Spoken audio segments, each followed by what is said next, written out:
السلام علیکم جماعت تہم تہم کے عزیز طلبہ و طالبات، میں آپ کی ٹیچر شہناز شاہ آپ کو اردو کی کلاس میں خوش آمدید کہتی ہوں اور امید کرتی ہوں آپ سب خیریت سے ہوں گے۔ عزیز طلبہ، آج ہم غزل پڑھیں گے جس کے شاعر ہیں خواجہ حیدر علی آتش، جو کہ ہماری کتاب کی صفحہ نمبر 161 پر موجود ہے۔ یہ دیکھیں آپ کے کتاب کے صفحہ نمبر 161 پر آپ کی غزل موجود ہے۔ عزیز طلبہ، غزل شروع کرنے سے پہلے ہم تھوڑا سا اعادہ کر لیں۔ پچھلی کلاس میں ہم نے جانا غزل۔ غزل کیا ہے؟ غزل وہ صنف ہے جس میں کسی بھی موضوع کو نظم کیا جا سکتا ہے، یعنی کوئی بھی ٹاپک، ایک ہی غزل میں ڈیفرنٹ ٹاپکس آ سکتے ہیں۔ ردیف اس لفظ یا الفاظ کو کہا جاتا ہے جو غزل کے پہلے شعر کے دونوں مصرعوں اور باقی اشعار کے دوسرے مصرعے کے آخر میں آتے ہیں۔ اور ہم نے جانا قافیہ۔ قافیہ کیا ہے؟ ردیف سے پہلے آنے والے لفظ کو قافیہ کہتے ہیں۔ قافیہ ہم آواز ہوتے ہیں۔ چلیں، غزل شروع کرنے سے پہلے ہم تھوڑا سا حیدر علی آتش کے بارے میں، یعنی شاعر کے حالات زندگی تھوڑے سے جانیں گے، ان کی خدمات۔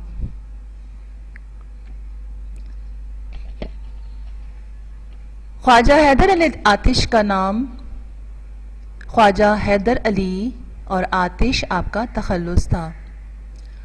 آپ کی ولادت 1778 فیض آباد میں ہوئی اور آپ 1848 میں لکھنؤ میں وفات پا گئے۔ خواجہ حیدر علی آتش خواجہ علی بخش کے بیٹے تھے۔ بزرگوں کا وطن بغداد تھا، جو تلاش معاش میں شاہ جہان آباد چلے آئے۔ نواب شجاع الدولہ کے زمانے میں خواجہ علی بخش نے ہجرت کر کے فیض آباد میں سکونت اختیار کی۔ آتش کی ولادت یہیں 1778 میں ہوئی۔ بچپن ہی میں باپ کا سایہ سر سے اٹھ گیا، اس لیے آتش کی تعلیم و تربیت باقاعدہ طور پر نہ ہو سکی، اور مزاج میں شوریدہ سری کہتے ہیں دیوانہ پن یا جنونی پن، اور باغ پن کہتے ہیں شرارتی پن پیدا ہو گیا۔ آتش نے فیض آباد کے نواب محمد تقی خان کی ملازمت اختیار کر لی اور ان کے ساتھ لکھنؤ چلے آئے۔ نواب مذاق سخن بھی رکھتے تھے، یعنی شعر و شاعری کا شوق رکھتے تھے، اور فن سپاگری کہتے ہیں سپاہیوں والا کام کے بھی دلدادہ تھے، یعنی شوقین تھے۔ آتش بھی ان کی شاعرانہ سپاہیانہ صلاحیتوں سے متاثر ہوئے۔ تقریباً 29 سال کی عمر میں باقاعدہ شعر گوئی کا آغاز ہوا۔ لکھنؤ میں علمی صحبتوں اور انشاء و مصفی یہ شعراء کرام ہے کہ شاعرانہ مارکہ آرائیوں کہتے ہیں ایک دوسرے کے مد مقابل آنا، ایک دوسرے سے مقابلہ کرنا کو دیکھ کر شعر و سخن کا شوق پیدا ہوا اور مصفی کے شاگرد ہو گئے۔ لکھنؤ پہنچنے کے کچھ عرصے بعد نواب تقی خان کا انتقال ہو گیا۔ اس کے بعد انہوں نے کسی کی ملازمت اختیار نہیں کی۔ آتش اور ناسک میں ادبی چشمک یعنی رنجش تھی۔ آتش اپنے ساتھ ہر وقت تلوار رکھتے تھے اور مشاعروں میں بھی لے جاتے تھے۔ آتش کو کبوتر پالنے کا بے حد شوق تھا۔ آتش کا تعلق دبستان لکھنؤ سے تھا۔ آتش نے شاعری کو مسرہ سازی کا نام دیا۔ مسرہ سازی کہتے ہیں خوش بیانی کا نام دیا۔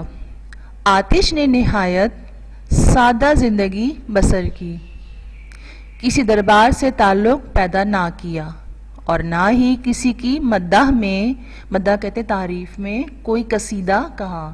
قصیدہ کہتے ہیں کوئی شعر پڑھنا کسی کی تعریف میں، قلیل آمدنی اور تنگ دستی کے باوجود خاندانی وقار کو قائم رکھا. آخری وقت میں بینائی یعنی آپ کی نظر جاتی رہی. آتش کے شاگرد رند، صبا، خلیل، نواب مرزا شوق اور پنڈت دیا شنکر نسیم تھے. 1848 میں آتش کا انتقال ہوا. آپ کی ادبی خدمات کلیات آتش، آتش کی اردو کلیات 2 دیوانوں پر مشتمل ہے. پہلا دیوان آتش کی زندگی میں شائع ہو چکا تھا. دوسرا دیوان ان کی وفات کے بعد میر دوست علی خلیل نے مرتب کر کے پہلے دیوان میں شامل کر دیا. آتش کے متعلق مختلف آراء و خیالات. فراق نے آتش کو اخلاقی شاعری کا بادشاہ کہا ہے. عبدالسلام ندوی نے آتش کو اردو شاعری کا حافظ لکھا ہے. رام بابو سکسینہ کا کہنا ہے کہ آتش کے کلام میں ترشے ہوئے الفاظ آبدار موتیوں کی طرح لڑی میں پروئے ہوئے معلوم ہوتے ہیں. عبدالسلام ندوی نے آتش کی شاعری کو عشق و محبت کا آئینہ قرار دیا ہے. عزیز طلبہ، ہماری کتاب میں صفحہ نمبر 161 پر موجود غزل جو کہ میں پڑھتی ہوں اور آپ لوگ توجہ سے سنیے اور الفاظ کی ادائیگی پر غور کیجیے گا. دہن پر ہیں ان کے گماں کیسے کیسے، کلام آتے ہیں درمیاں کیسے کیسے، زمین چمن گل کھلاتی ہے کیا کیا، بدلتا ہے رنگ آسماں کیسے کیسے، نہ گورے سکندر نہ ہے قبر دارا، مٹے نامیوں کے نشاں کیسے کیسے، غم و غصہ رنج و اندوا و ہرماں ہمارے بھی ہیں مہرباں کیسے کیسے، کرے جس قدر شکر نعمت وہ کم ہے، مزے لوٹتی ہے زباں کیسے کیسے. یہ آپ کے دیوان آتش سے لی گئی غزل تھی. عزیز طلبہ و طالبات، اب ہم چلتے ہیں ہر شعر کو سمجھنے کی کوشش کرتے ہیں کہ اس میں شاعر کا مرکزی خیال کیا ہے یا شاعر اس شعر میں کیا بات کہنا چاہتے ہیں، اور جو ہمارے پاس نئے الفاظ اس میں آئے ہیں ان کے معنی جاننے کی کوشش کریں گے اور ساتھ ساتھ تشریحات پر غور کریں گے. تو چلتے ہیں. شاعر پہلے شعر میں کہتے ہیں، دہن پر ہیں ان کے گماں کیسے کیسے، کلام آتے ہیں درمیاں کیسے کیسے.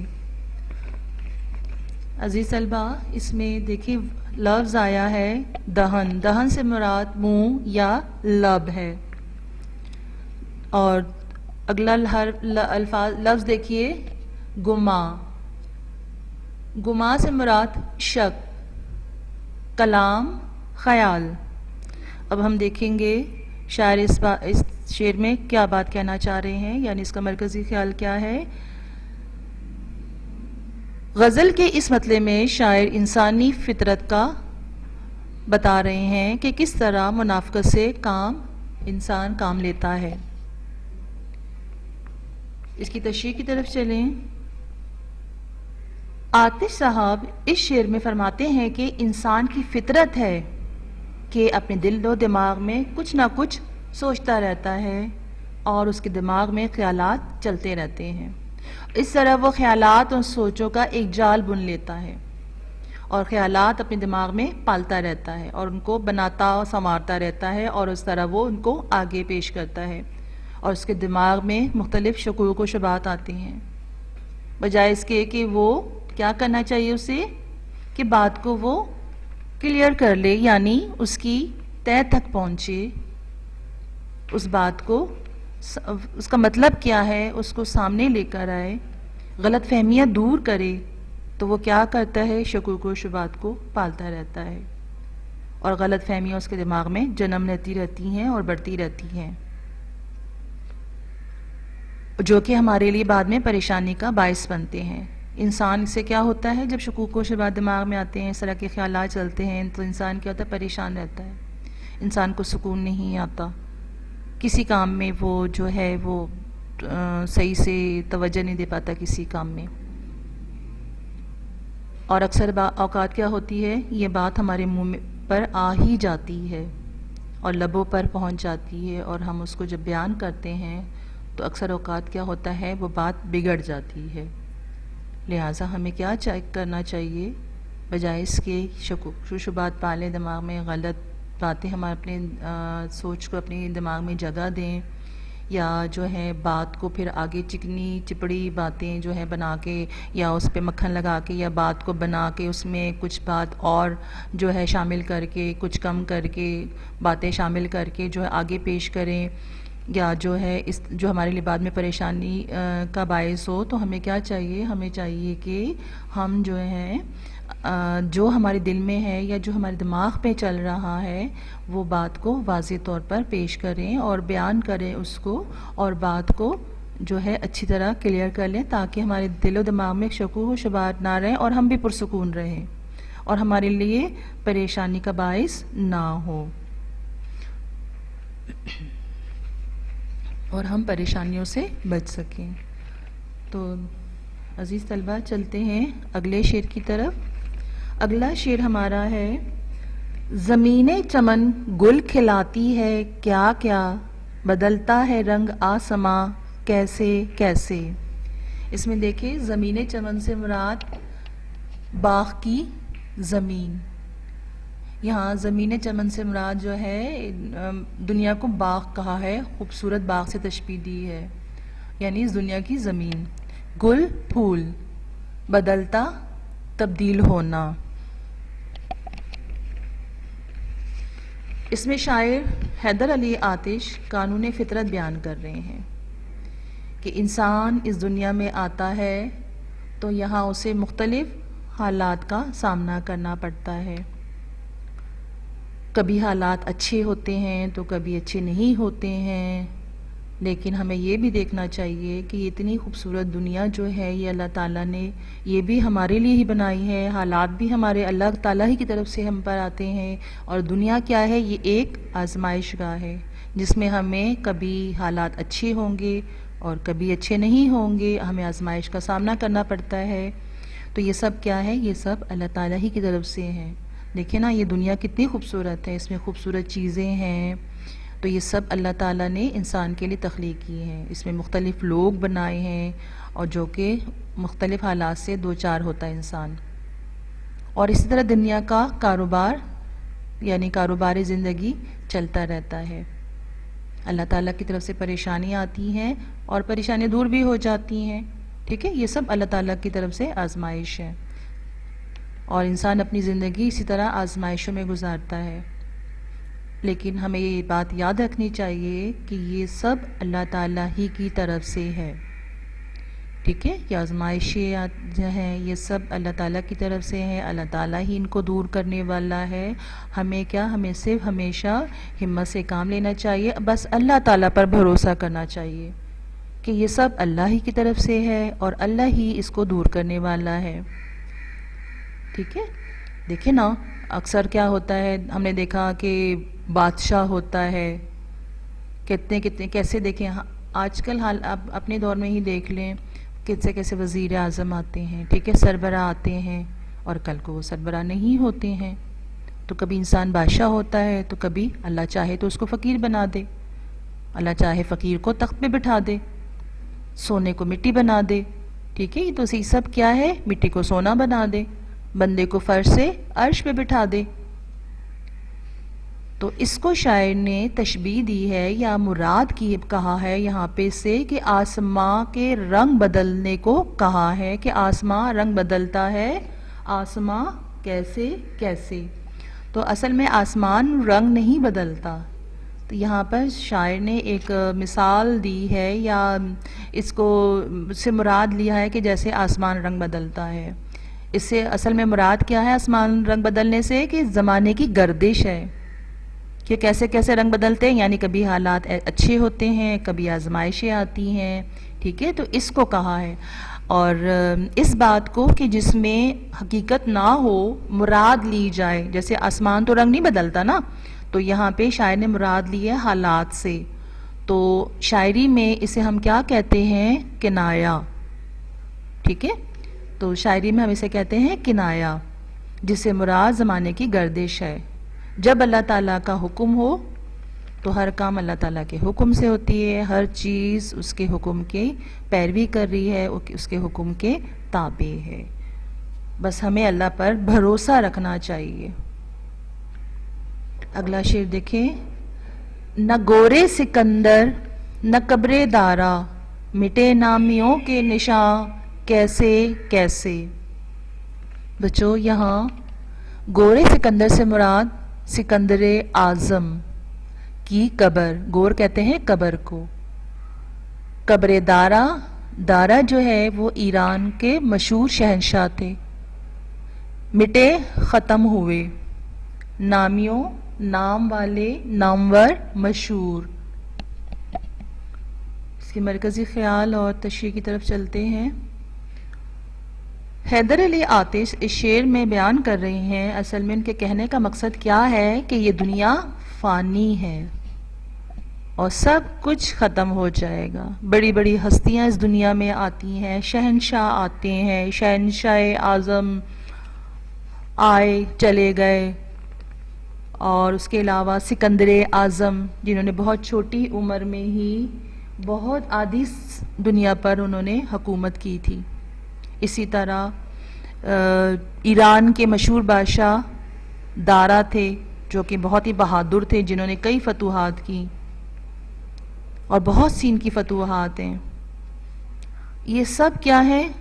آج ان سب کے نام و نشان ختم ہو چکے ہیں، مٹ چکے ہیں، ان کی نا قبروں کے نشان ہیں، بہادر نامی گرامی سب ختم، پہلوان جو زمانے میں اپنے سامنے کسی کو کچھ گرانتے نہیں تھے، آج ان کے نام و نشان نہیں ہیں اور سب گمنامی میں چلے گئے ہیں۔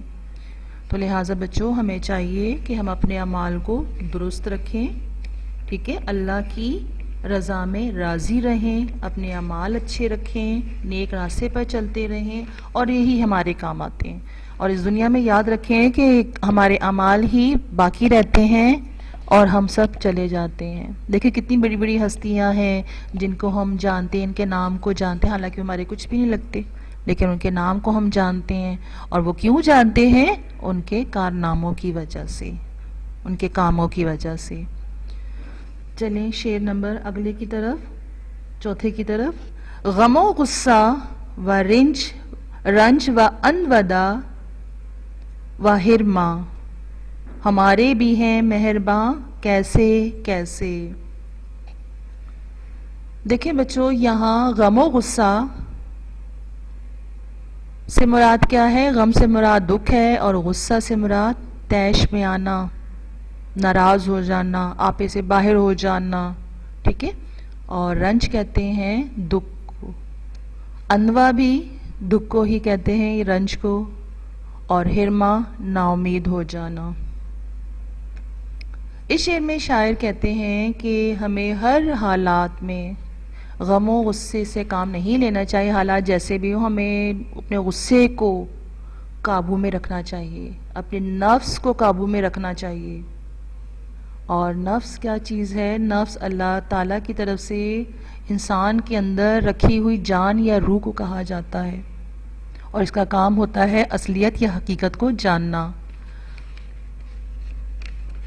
خواہشات پیدا کرنا، اور انسان اگر اس نفس کو قابو میں رکھتا ہے تو راہ راست پر رہتا ہے، اور اگر قابو میں نہ رکھے تو راہ راست سے ہٹ جاتا ہے۔ اس لیے قرآن پاک میں نفس کو قابو میں رکھنے پر زور دیا گیا ہے۔ یہ نفس ہی ہے جو بہت سی خامیوں اور کمزوریوں کو، یا خامیوں کو، کمزوریوں کو ہماری خوشنما کر کے، یا دوسروں کی خامیوں کو خوشنما کر کے ہمارے سامنے پیش کرتا ہے، جس سے کیا ہوتا ہے؟ غصہ، غم، حسد، غیبت، بدگمانی، غرور، کبھی غرور پیدا ہو جاتا ہے ہمیں، ہماری خامیوں کو خوشنما کر کے پیش کرتا ہے کہ ہماری کچھ عادتیں ہماری اکثر ہم میں جو ہے ہم بار بار کرتے ہیں، وہ جو ہیں ہماری خامیاں، یا جیسے ہو گیا جھوٹ بولنا، غیبت سے کام لینا، ٹھیک ہے، منافقت سے لینا، تو وہ کیا کرتا ہے ہماری نفس اس کو خوشنما کر کے پیش کرتا ہے، اور جس سے ہم کیا ہوتا ہے اس کے عادی ہو جاتے ہیں، یوز ٹو ہو جاتے ہیں۔ لہٰذا ہمیں چاہیے کہ ہم کبھی بھی اپنی نفس کی نہ سنیں، ٹھیک ہے، ہمیں چاہیے کہ اس پر کنٹرول رکھیں اور اللہ کو راضی رکھیں، ورنہ ہم اللہ تعالیٰ سے دور ہو جائیں گے، اور اگر اللہ تعالیٰ سے دور ہو گئے تو نہ دنیا کے رہیں گے نہ آخرت کے رہیں گے، اور آخر میں تو ہمیں اپنے رب کے پاس ہی جانا ہے، اور جب اس سے ملاقات ہوگی تو کیا ہوگا؟ اللہ تعالیٰ کے سامنے شرمندگی ہوگی نا۔ تو ہم سمجھتے ہیں کہ ہم اپنے نفس جو ہے ہم پر بڑا مہربان ہے، ٹھیک ہے۔ چلیں اگلے شعر کی طرف چلیں، آئیے۔ کرے جس قدر شکر نعمت وہ کم ہے، مزے لوٹتی ہے زباں کیسے کیسے۔ بچوں، شکر کہتے ہیں کہ احسان کی تعریف کرنا، ٹھیک ہے، کوئی ہم پر احسان کرتا ہے تو ہمیں چاہیے اس کی تعریف کریں۔ نعمت، مال و دولت، اللہ تعالیٰ کی طرف عطا کی ہوئی بخشش۔ مزے، لطف لینا، لذت لینا۔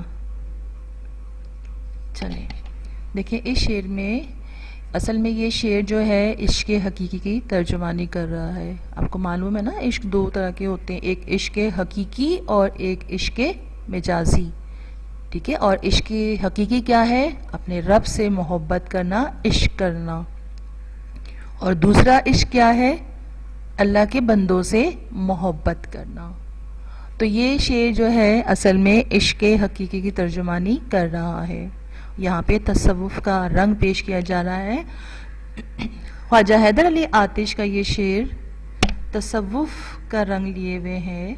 تصوف یعنی صوفیانہ، اللہ سے لو لگانا، ٹھیک ہے، دنیا سے کٹ جانا، صرف اپنے رب سے لو لگانا۔ آپ کہتے ہیں کہ اللہ تعالیٰ نے ہمیں بنا مانگے اتنی نعمتوں سے مالا مال کیا ہے، خوبصورت دنیا بنائی، ماں باپ دیے، کائنات کی ہر شے کو ہمارے تابع کیا، کھانے پینے کے لیے لوازمات عطا کیے جس کے ہم مزے لیتے ہیں، ہماری زبان ان مزوں کی عادی ہو جاتی ہے۔ تو اب ہمیں کیا کرنا چاہیے؟ ہمیں چاہیے کہ اس زبان سے جس سے ہم مزے لیتے ہیں لذتوں کے، اسی زبان سے ہم اپنے رب کا ان نعمتوں کا شکر ادا کریں، اور ہر وقت اپنی زبان کو اللہ تعالیٰ کے شکر سے تر رکھیں۔ وہی ہمارا مالک حقیقی ہے جس نے ہمارے لیے اتنی نعمتیں اور ذائقے بنائے۔ اب ہمیں چاہیے کہ ہم ان کا شکر ادا کریں اور اپنی زبان کو دن رات اس کے شکر سے تر رکھیں۔ تو ہمارا رب یہ کہتا ہے ہم سے کہ جتنا تم شکر ادا کرو گے میں اتنا ہی زیادہ تم کو دوں گا۔ بچوں، امید کرتی ہوں کہ غزل آپ کو اچھی طرح سمجھ میں آ گئی ہوگی۔ چلیں اب ہم چلتے ہیں تفویض کار کی طرف، یعنی ہوم ورک کی طرف، آپ کے گھر کا کام۔ تو اس کے لیے آپ آئیے صفحہ نمبر 162۔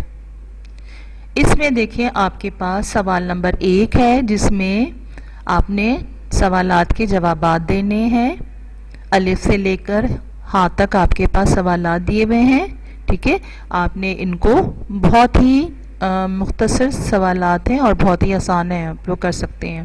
اس کے بعد سوال نمبر 2 ہے کہ جوابات میں سے درست جواب پر صحیح کا نشان لگانا ہے، ٹھیک ہے، کثیر الانتخابی یا ملٹیپل چوائس ہے۔ پھر اس کے پاس سوال نمبر 3 ہے ہمارے پاس، خالی جگہوں کو درست لفظ سے پر کیجئے، جیسے نگورے سکندر ہے ڈیش دارا، ٹھیک ہے۔